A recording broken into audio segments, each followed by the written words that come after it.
Well, Jim, our viewers were just spared a meltdown here. I definitely was a coach. Brian Dable with the Giants taking the headset after some of those meltdowns and just smashing it on the turf. That was me. I could tilt my computer. My notebook is over there somewhere, with a few notes that I wanted to discuss on the podcast. But we're just gonna freestyle it because, man, between your mic issues and my internet issues, a lot of nonsense that nobody wants to hear Hey, about. But anyway, Tyler, I wish for my meltdown. That would have there's a been lot of great. weeks. Would have been There's great. a lot of weeks in the NFL where those practices look terrible, but you still win the game. So nobody has to know what goes on Yeah. behind the scenes sometimes. You just got to show up on game time and get that W. Exactly. Right.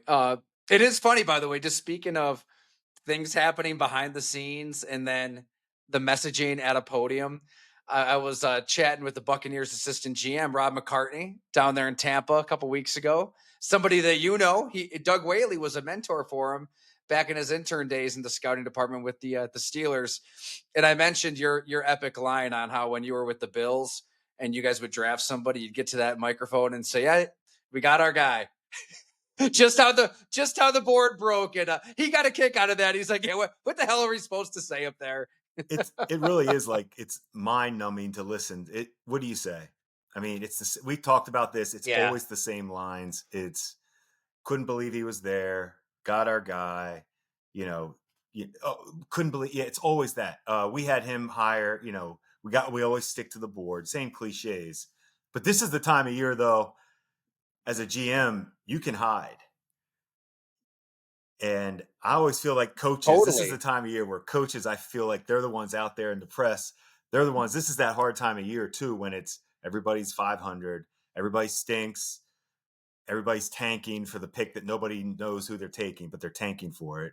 I mean, it's like, it's almost overwhelming the just nonsense that goes on right now. But there's probably about 2 or 3 teams that are done for the season, maybe more, maybe 5 or 6 that know they have no chance of making the playoffs. Wow. So we can get into that a little bit, what that's like, because I've been a part of that with the Yeah, Bills where you knew somewhere around week 13 or 14, you're going to need everybody to lose. You have to win out, blah, blah, blah. But that's not the case for the Bills now, and some other teams are bad. So we're going to get into the different settings behind the scenes today. I think that's where we're at this time of year. It's good to see who's selling who out, who's to blame for all the bad yes. picks and all the, that's really what we need to find out. It's a fascinating time of year. You can't say it enough. Professional football is Game of Thrones, and you're right. The head coaches are at the podium, and sometimes they say things, sometimes they don't. Sean McDermott, by the way, who hasn't said a hell of a lot in that setting, he actually has. Right, he didn't have to tell everybody earlier this season about Keon Coleman, not playing early in that game as a disciplinary measure. Right, so this is now the third time it's happened. Skipping a meeting, late to a meeting. He wouldn't even. Keon Coleman himself didn't specify what it was. But yeah, it was third strike, and he was inactive. But I think that was interesting to hear Sean McDermott actually kind of like let everybody in on what's happening behind the scenes with the 33rd overall pick from 2024. So I want to ask you about that. The inner workings that could be at play there, because just big picture in all 32 markets, right? Coaches talk, GMs don't. GMs are behind the scenes making the moves, and with those teams that are 3-6, 3-7, or worse, everybody's kind of looking for that lifeboat, looking for that life raft, and this is when it gets real. So we have to talk about some of those teams on this episode, I think. And this is Real Football with Jim Onis, longtime NFL scout, exec, Eagles, Saints, Bills. He's now in the UFL, now hanging out with us here at Go Long. I know that there is one team that you want to jump right into that is pissing you off, Jim. So if you want, I mean, we can just get right to that squad, unless you want to, go game by game. No, We I can just think jump right to the I Sin appreciate City. it, Tyler. This is where you make your money as a therapist. But for somebody that we talk football so much, and I know you don't like to gamble and you never gamble. I know that, Tyler.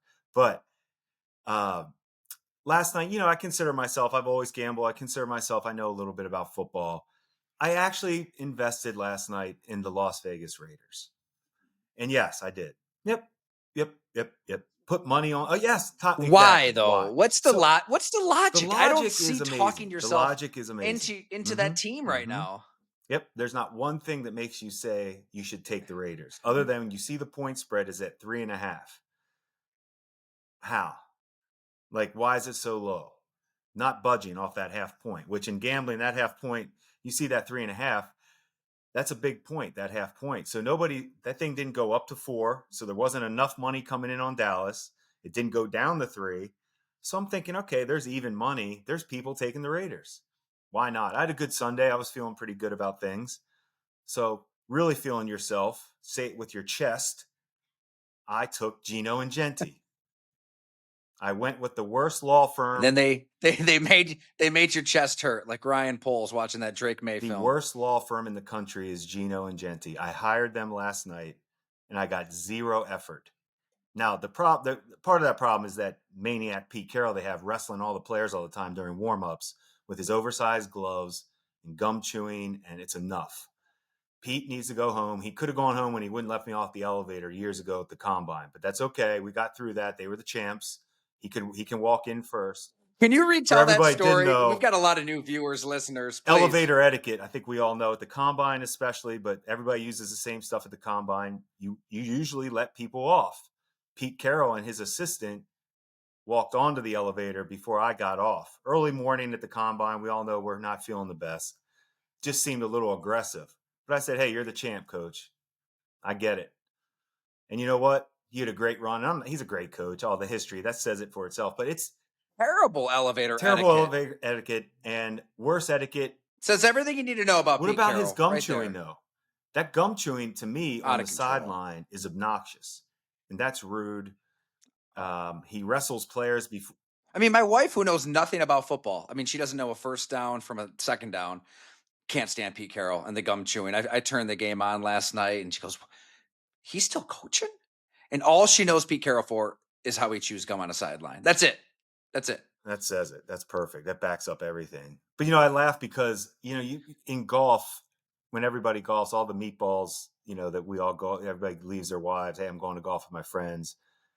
They all give themselves a mulligan, which I love. We don't do that in basketball. Like if you miss your first shot in basketball, when you start, you miss your first shot. Never understood that in golf. You get a mulligan. John Spytek, the GM for the Las Vegas Raiders. We should officially, everybody. You know what, John? First time GM, you get a mulligan. I mean, you come in and you get a chance to hire a coach, draft or sign a quarterback, and you have a top 10 pick. And you do Pete Carroll, Mm. known can't coach at this point. Geno Smith, a known good backup in the NFL, not a starter. And this Genti, I mean, we talked about it, but you tell me. I mean, that's 3 yards of carry. That's all I see. I see a bowling ball tough back. Get him anywhere. That's 3. That's 0 for 3. I mean, really, that mulligan, you get one of those back maybe. Cut one and sign somebody. But that is one of probably the most horrendous starts to a GM career you could have. He would be the Nathaniel Hackett maybe of the coaching world, Spytek right now. That is a way to make your mark. Historically ridiculous head coach, quarterback, and top 10 pick. All right, enough. I don't get it. Like when you're taking over your own NFL franchise, what an opportunity. You probably know Spy Yeah, Tech I don't know him better that than well. I know most John just to from the say hi, and scouting I know trail. obviously he's Tom Brady. He and Tom Brady went to college. It's probably why Brady went to Tampa.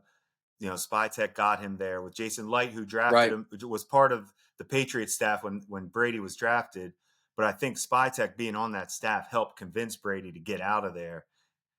That's the behind the scenes stuff I'm sure went down. But guess who's the owner now in Vegas? Oh, Tom Brady. Guess who's the GM? Oh, Spytek. Boom. Pewaukee, Wisconsin native, Waukesha High School, or went to Catholic Memorial in Waukesha. So he does have those Wisconsin roots. He was an intern with the Eagles in 2005. So How long there you go. The good question. I had just left Philly to go to New Orleans. Okay. So I knew John came in, scouting world. We all know each other. We all talk. I was on the road with John plenty. I mean, he's good. He's, like I said, I thought he'd be a good GM. I mean, I know he worked his way up. I respect Tampa. I think they're one of the best drafting teams every year. Jason Light does an amazing job, and Rob, to your point, you spent time with. Rob's been there for a long time. So I have a ton of respect for that Tampa, what they've done. Oh, totally. I But love their process, and we got into it with Rob, and there'll be more when we have this piece on Baker Mayfield coming out at some point. My point is, okay, so you go. I mean, he put in his time, yeah, like you. We're talking. So it starts in '04 actually with the Lions operations intern, and then he goes to the Eagles, college scouting assistant, college pro scout with the Eagles up to 2009, director of college scouting with the Browns 2010 to 2012, Southwest area scout with the Broncos in 2013, promoted a national scout with the Broncos 2014, 2015, wins a ring in 2015, and then he goes to Tampa, and he's in Tampa from 2016 to 2024, moving his way up, director of player personnel, VP of player personnel, assistant GM those final 2 seasons. And you look at their drafts, you look at their decisions. That was a team in salary cap hell post Tom Brady, written off by everybody. That's what was kind of interesting talking to Rob McCartney about Baker Mayfield. He's like, well, we didn't have many options. They didn't.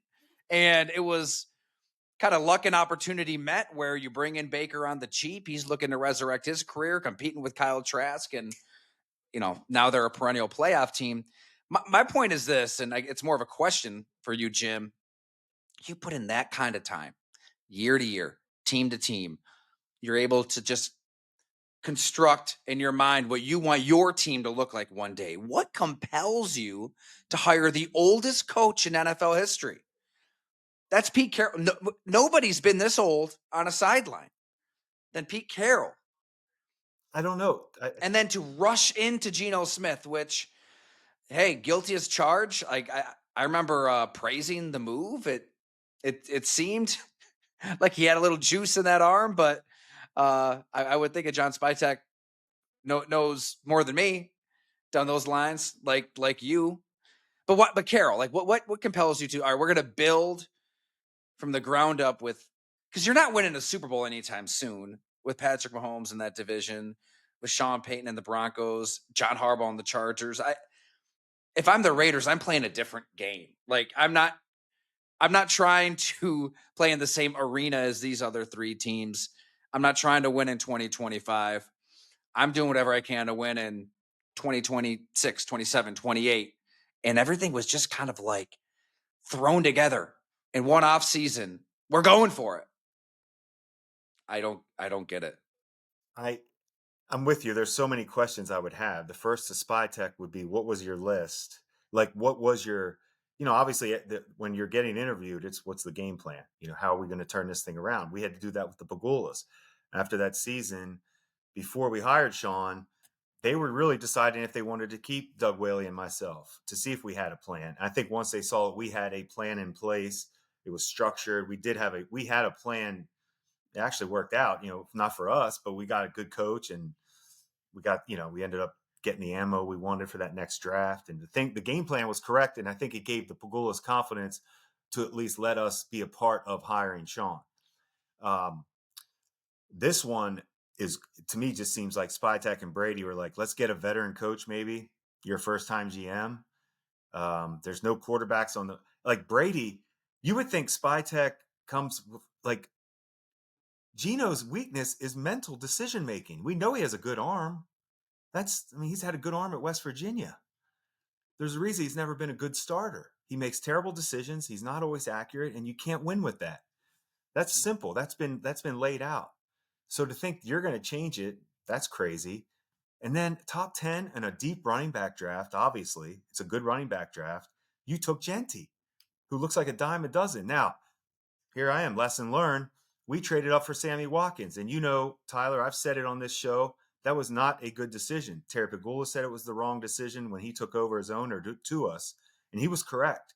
Trading up for Sammy was the wrong move because he was not clearly the best wideout in that draft. That's to me, and Genty is not the best running back in this draft. I think we've seen 2 or 3 rookies this year that have caught our attention. So obviously you can argue it, but that to draft a running back that high, that should be a no debate. Like he should be the guy, Adrian Peterson Yeah. style. So I this one, Outside of the yeah, one sorry. six, No, I'm sorry, I'm Jim. Go done. ahead. I was just more, I don't get any of this, Tyler. Like it really seems unprepared, poor evaluations.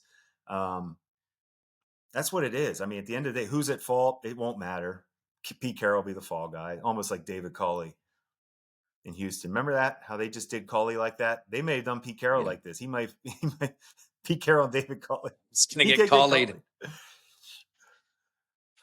And I do like the idea of hiring somebody who was a Mhm. head coach before. I think there is a lot of value in having a vision. Mike Vrabel with the Patriots, um, but there's a difference in a younger Mike Vrabel who connects in a Yes. way that maybe Pete Carroll connected in 2010, 11, and 12 in that kind of NFL. The NFL has changed so much since then. Like maybe he's thinking he's going to build his own Legion of Boom, run the ball with Genty, work off of that with Geno Smith. It's like, but the roster is just, it's littered with terrible decisions. I mean, Ashton Genty, outside of that 164-yard run against the Bears, a game that they absolutely blew. A lot of teams tend to Yes, do the that against Bears. the Bears this Yes. year. His longest run this year is 18 yards. And we were told this was generational, transcendent, running around in that blue field in Boise State. Good luck to the next playmaker out of Boise State who wants to get drafted in the first round. He just looks like a plodding, disgruntled. I mean, a few games into his career, he's bitching about not getting the ball enough. Rookie who just isn't good. He doesn't look good. It's not going to just turn on for Ashton Genty. And then you look at the defense, Jim. My word, it's God bless him. Great chat with Jamal Adams last season for a Q&A go along when he was in Detroit. He was one of those northern savages that Dan Campbell was bringing in like just to field a roster. But there's a reason that Dan Campbell, and we can get into Campbell later. I want to have this conversation. But there's a reason in that Green Bay primetime game, right? He gave that speech. I think it might have been on a mid-season Hard Knocks doc, where we're going to go for it on fourth down every single time. I understood it then when you're filling out a roster with, Jamal Adams giving you a dozen snaps, and he's a bruiser. He's everything football should be. Love his style of play, but should he really be playing as many snaps? I mean, look, I'm going to pull up their depth chart here because just watching that game last night, I'm like, what? He's playing for this team? I mean, Devin White, So awesome in the Super Bowl against Mahomes, completely now flamed out. here's where, Jamal Tyler, one thing I Adams, should say though, and here's where we, if we're gonna, now this is giving them a lot of credit what I'm about to say, but is there a plan in place that they think, hey, we did this to get through, we have the running back, Genty's going to be the guy, but we needed a gap year with Pete Carroll and Geno just to get us kind of see where we're at, shake things out. Let's see where we're at. Salary cap, draft picks. Maybe there's a guy they really want, so they weren't worried about. I just don't see Pete Carroll coming out of like what he's doing at his age to come out and just coach for a year just to get beat on. You know what I'm saying? Like I'm trying to be nice, thinking they may have had a plan, but go ahead. Yeah, Eric Stokes is another yeah, one. yeah. Stone They're just, hands. I mean, that was the case for my yeah, college, Green Bay. Dropped a pick against the Bears earlier this season. He's just getting cast burnt offs, last cast night. offs. Landon Roberts, yeah, total cast offs. You feel bad for Max Crosby, sort of like Miles Garrett in Cleveland, which I mean, when Miles Garrett had 4 sacks against the Ravens, it Every doesn't week. matter. You pay these guys 40, 50 million a year, and they'll earn it. They'll be the best at what they Cle- do, but it doesn't matter at Cleveland's all. famous Bottom Joe line. Thomas, best never could make playoffs. Best left tackle. Now they have the best defensive end. Can't make the playoffs.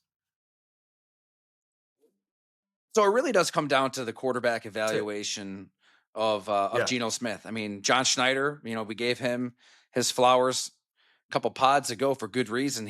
still in. He knew it was time Mm-hmm. to move off of Geno Smith. And he's one of those beloved quarterbacks on social media. There's a handful of those guys where the right film junkies get your hands on you, they'll find that one clip. He And was in the same draft class as EJ Manuel. I can't stress that enough. It's not like he's young. Like we know what Geno Smith is. You don't have to guess. He's a journeyman who's going to give you some really good games. You're not winning a Super Bowl, Geno Smith. Come on. More interceptions than touchdowns this season. 12 TDs, 13 picks. He's only had 2 games this season where he hasn't thrown an interception. Um, Can't play that way. does anybody care No, about the I do Raiders? because Like, how would you even describe their I fan do base? because they play in Vegas. I'm jealous of Spytech.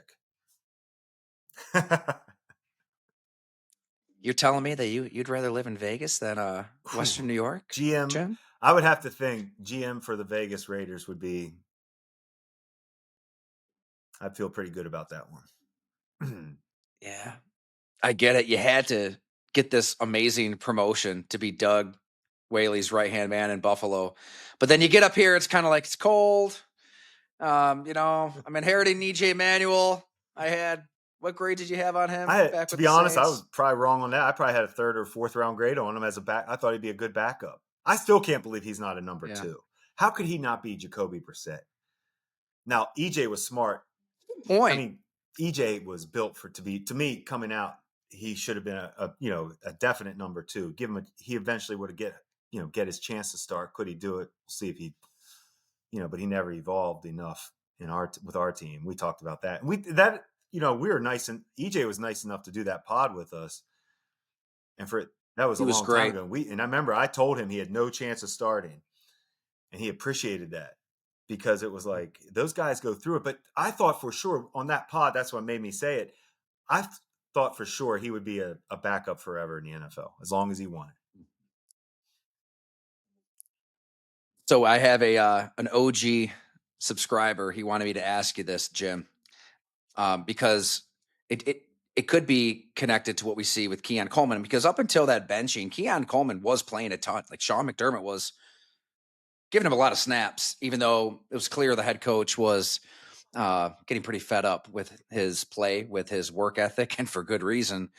Is there anything? He probably wouldn't mind if I said his name, but I'll admit it. The subscriber who wanted me to ask you this, he's wondering if there is a similar deal when Doug Marone's the head coach and he's playing EJ a ton and throwing the ball a ton. He thought that maybe Doug Marone was trying to prove a point to you and Whaley that EJ can't get it done. So I'm going to throw the ball all over the yard with him and eventually just sit him down and get Kyle Orton in there and win some games. Is there anything to that? Like, are there battles behind the scenes between a coaching staff and a front office? Like, I'm gonna show you by playing this guy who maybe I don't even really like that much. I'm not saying that's the case right now with Keon Coleman. I have no clue, but just the general concept of that is pretty fascinating to me. So for Marone, no. That situation was, if you remember, they wanted Kevin Cobb to be the starter. They had signed him before I was hired. Oh yeah, Cobb was supposed to be the starter. EJ would sit. Cobb gets hurt. EJ gets thrown into, you get thrown in the mix quicker. And everybody, I will say I was there. Everybody supported EJ. Everybody in the organization. We all tried to make it work however we could. So no, Marone was not like that at all. Now, I'm talking yeah, 2014. after that, that's still no. After that, yeah. Nope, because Marone was still involved in the whole. EJ had still shown. If you go Okay. back, Tyler, and look at EJ's rookie year, it wasn't horrible. There were actually signs of life with EJ Manuel. And we compared. I've done this, but we compared his rookie year to other quarterbacks. It was on pace that you would say there's something there. And then it just never. That Carolina I game. always think of that game. I do remember that. Yeah, that one always comes to mind. But anyway, no, going into that next season, we felt like, EJ, where it got ugly, I will say, to your point, though, it was Matt Castle and Tyrod Taylor with Rex Ryan and Greg Roman in the front office. We were all disagreement on that one. That one was like once Rex. So there's nothing No. to, just before we move to that, because I want to get your take on that. EJ Manuel, he did throw 39 passes in week 3 against the Chargers in a loss, 44 passes against Houston in a loss. I think that's what he's talking about. Like, just throwing the throwing ball a so ton with much. a quarterback he doesn't really believe in. I'd have to go back and look at those situations as far as the game. You're right. To your point, there was never a way we thought we should be throwing that much with EJ Manuel. That would be correct. So that makes me know we were just things weren't good. But there was never, it was never talked about. Let's just let him play so people can see. Doug Marrone, Nathaniel Hackett, Russ Brandon, Doug Whaley, Buddy Nix. Those were the decision makers on EJ. So I think they were all involved in that. So I think the support was there. I don't think Marrone. I mean, when I was there with Marrone, it was he wanted EJ to be great. He wanted him to be good. Well, I mean, Buddy Nix thought he was delivering a franchise quarterback to the city of Buffalo, retired. And you're right, that rookie season, there was enough there to suggest he should be the starter into the next year. And then obviously that's the Sammy Watkins trade and making some moves. I mean, God, you guys won 9 games that next season, 2014, with Kyle Orton. Roster wasn't what we see in Vegas with the That's Raiders. kind of where, even with the Bills roster now, I always think about that. Even I think it was 15 when we rolled out. People keep talking about receivers. We rolled out in 15 with Sammy, Robert Woods, Percy Harvin, Marquise Goodwin, Chris Hogan. We might talk about it every podcast, but we do because we talk Buffalo so much and we're talking receivers. We had those 5 thrown out there with Shady and Charles Clay and a good offensive line. So my point is, it's getting talent.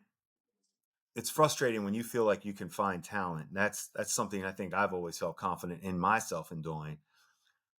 But the quarterback position it's just everything. We talk about it, but the more you just keep talking about this,